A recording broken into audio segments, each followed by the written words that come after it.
Hey guys, I am back today with a skincare video. It's been a while, hasn't it? So this video is of course in partnership with YesStyle. So YesStyle sent me a package of some winter skincare products that I will be trying out for the first time mostly, except for one thing that I've already bought myself previously, which we will get into, but let's hop into the product, shall we? So the first thing is this PHA Perfect Pore Cleansing Oil.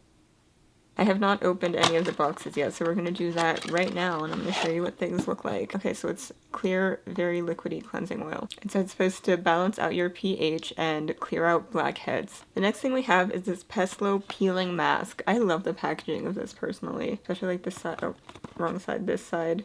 I think that just looks really cool. Very detailed. Let's open the box. Oh, okay, I did not expect it. It's green on the inside. Very colorful product. It says this refines the look of the skin's texture and softens imperfections for a radiant, smoother, clearer, and brighter complexion. Sounds promising. I like the sound of that. Next we have a couple of oils, and here's the one that I already had. I did buy this a while ago. I think it was over the summer, and I had some credit from YesStyle, and I'm like, I kept seeing the gua sha tool like all over my social media, and I wanted to try it out myself. And to use it, a lot of people use an oil that goes with it. And I have extremely dry skin, and so I just did a quick Google search online of what type of oil is best for dry skin. And it said squalane oil was the best, so I ended up ordering this and I still have it. It is a nice oil, it does its job, you know, it made it glide smoothly and it did feel pretty nourishing. So it is the Planet Squalane Oil 100%, so it is 100% sugarcane derived. Here is what the container looks like. This one is really not much of a surprise to me. Oh, and it's by the brand Purito. Purito, I don't know. Then we have another oil. This one is by the brand One Thing, and it is jojoba oil. And it says this one's organic, which is great. And this one's sealed shut. Oh, we have a tab that says open. Okay, open tab, only peeled up half though. Okay, it took me a minute to cut through that. I didn't have scissors, so I just used a necklace clasp. Anyway, here is the bottle. Focus, please. Focus, please. There we go. And then the final product they sent me in this set are these Propolis Synergy Pads. Propolis, I feel like I never put the emphasis on the right part of words. But again, I really like the packaging of this. Like this big square. And I'm very curious to see what these pads are. Alright, it's by the brand Cosrx, which I'm not sure if I mentioned. Again, I don't know if I'm pronouncing that right. But here it is for reference. It also comes with this on top, like a cap. There's even, I think, instructions on the packaging here. I've actually noticed that a lot in Korean products, that there's instructions like straight up on the flaps of the box, which is really cool. I mean, it might exist on other countries' skincare products too. I just don't own a ton of skincare, and I've mostly tried out Korean things from YesStyle, so it's kind of a narrow range of experience with that. There's one more thing I wanted to include in this video to show you guys. So YesStyle influencers do get like a free product every month for review, and I chose this right here. It's another skincare product. It is Cica Repair Snail Essence by the brand Neogen Dermatology, and I've always wanted to try some sort of snail based product, and I never got the opportunity yet, but here we are now. I've actually used this a few times. More than a few, actually. I've been using it for a little while. You'll notice there's some missing up until about the sticker, but I've really been liking it so far. I'll definitely show it to you. I hope that focused along with other things, but I like the smell and texture of this a lot, so that's a good one. It says Happy Snail here on this little rainbow flap, so cute. So yes, let's get into some clips of me actually using these, and then I'll give you my thoughts.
Hi, so there was the little usage compilation, and now I'll just give kind of some final thoughts now that I've put these things on my face. So first, the oil, it's very it feels very mild to me. Like not much of a smell really, and it's just soothing, and I tried it again the next day, I think, or the day after, I don't remember. But I use it to take off makeup because I'm running out of makeup remover, so sometimes I just use cleansing oils to take off my makeup, and it worked great. I had a good experience trying to take my makeup off with this, so yeah, this one I like. I really don't have anything bad to say about it. It did its job. Although as I was carrying it over here to this table to film, it kind of leaked on my hands, and I think that's because I just tilted the bottle. Like, I don't think it's actually leaking. I was just not very cautious of the fact that I have a liquid product in a container that's not like fully sealed, so. Or I might have accidentally like squirted some, like pushed down on it, I don't know. But in terms of like if it's just sitting, it definitely doesn't leak or anything, so I think that was my fault. Now let's talk about this mask. So this felt like it was doing something, because on my face it did tingle. Like, you definitely really feel it, but not in like a painful way. It just feels like, I don't know, I always like to say that if something like tingles, then I feel like it's doing something. So that was cool. The scent is pretty like naturey, or almost like herbal. I don't know exactly how to describe it. Like, it gives me a very mossy feeling overall, because like the texture and color too. It's like dark green and kind of, yeah, it has like a mossy kind of vibe to it, as you saw in the clip before. Then we have the oils. So I tried this new jojoba oil, and it has like a very slight natural scent to it. Yeah, it almost reminds me of the smell of echinacea, I think is how you say it. It reminds me of that very similar scent. Yeah, it was a nice hydrating oil, and I can say the same for this one. Like, this one I've had for a long time now. This is actually my old bottle. Back when I was testing the gua sha for like a month, I did a thing with that. I used this oil, and I still have a decent amount left. So I actually also heard that this is good for your hair and can be nourishing, so maybe I'll try some in my hair too, since I have 2 bottles. Maybe that'll do something. But so far from my face, I've liked it. And I don't think this smells like anything at all. Yeah, to me, like, I'm not getting any sort of scent. Then we have these pads, and I really like things like this. It feels so easy to use. Like, you just take one out, you know, rub it on your face. It's cooling. It smells really nice. I like it. It's kind of like a very generic, it almost has like a makeup remover-esque smell to it. Like cleanser. Like, it just has like that classic kind of smell you would imagine when you imagine like this type of skincare product. That's like the best I can explain it. But I really like these. They're also very moist. Like, there's a lot, like, they're saturated in the liquid. I feel like I just went in circles to get that sentence out, but yeah, I really like stuff like this. And finally, my product of the month, the snail essence. I mentioned before that I've been using it for a while, and yeah, nothing really changed. I really like this. It has like a very mild, slightly sweet scent to it. Also kind of like makeup removery kind of, but nicer. This one feels very like, I don't know, it's just very pleasant, and I like the texture of it. Just, yeah, I like this. So yeah, overall I like the product, and I'm honestly not someone who's ever had very like finicky skin, so I guess it's hard for me to say like if you have more sensitive skin how you'd react to things, because I just don't very frequently experience those kind of problems. But as for me, things did their job, and I like them. And I like having like a little bit of variety in my skincare, just because, I don't know, it adds a bit of excitement to the day to use something new. And I forgot to mention earlier, all of the links to these products will be in the description box down below if you're interested in them. I also have my links and my code, so if you go through both of those things, you can get like more savings, and I get commission off of it. So if you would like, it'll all be down there. But yeah, otherwise, thank you guys so much for watching, and I will see you in my next video. Bye everyone.